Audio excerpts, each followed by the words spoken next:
На пятым месцы патрапленне Сергея Бандарэнкі, якое дапамагло Гатчу ўмацавацца ў статусе самай выніковай каманды турніра.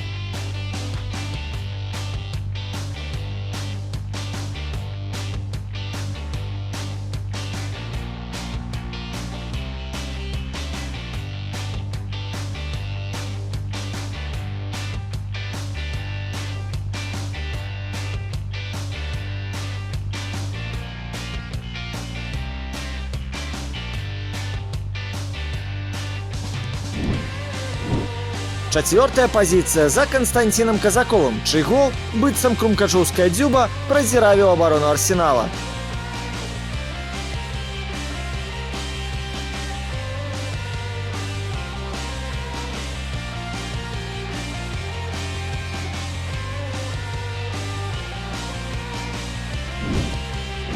Трэці радок аддамо Яўгену Нікіціну. Яго стрэл дазволіў рэчыцца дрэву выратавацца, прывезіць у Гомель.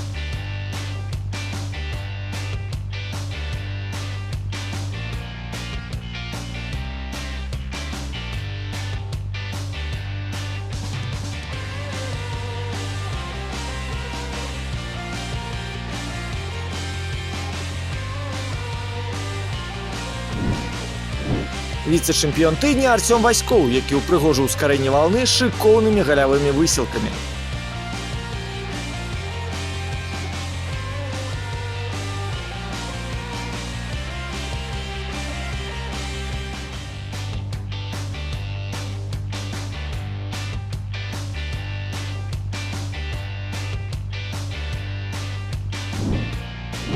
Нарэшце пераможца тура Аляксей Дабравольскі. Яго гол не толькі пераўзышоў усе астатнія на тыдні, але і прынес Лідзе перамогу над Гранітам.